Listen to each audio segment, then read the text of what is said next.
अस्ति जेनजी आन्दोलनपछि बनेको अन्तरिम सरकारमा सुशीला कार्कीको सट्टामा यदि दुर्गा प्रसाद भएको भए के गर्ने थिए भनेर अहिले बताएका छन्। यो भिडियो हेर्नुहोस् है। म त्यो दिन प्रधानमन्त्री भएको थियो भने नि सुशीलाको ठाउँमा त्यो राष्ट्रपति उपराष्ट्रपति जम्मैलाई लगेर खोरमा हाल्ने थिएँ। के संविधानले थाम्छ एक्जिक्युटिभ पावर भनेको के हो भन्ने कुरो यिनीहरूलाई थाहा नै छैन। म पुलिसको ह्यान्डकप होइन, पाटाको दामले हुन्छ नि, पाटाको सनपाटको दामलाले हातमा बाँधेर हातगडी होइन हातमा बाँधेर अनि त्यहाँबाट दिने यिनै हुन् देशको भ्रष्टाचार गर्ने मान्छे भनेर लाइन लगाएर कसको लाइन लगाएर थुन्नु होइन। 400 जना छन्। जस्तो नाम भन्नुहोस्। 400 जना छन्।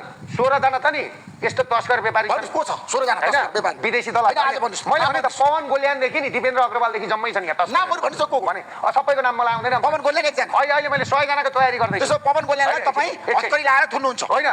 अरे बिजुलीको पैसादेखि लिएर यसले नतिरोस् त, मलाई मुद्दा हाल्ने यो यसले पैसा नतिरोस् त मेरो देशमा बसेर। अनि अहिले जेएनजी आन्दोलनका भाइ बहिनीलाई विद्यार्थी पढाउने कता यसले त्यो नाटक गर्नु पर्दैन, यसले जागिर दिनु पर्दैन। मेरो देशको लुटिएको पैसा मात्रै यसले तिरोस् न।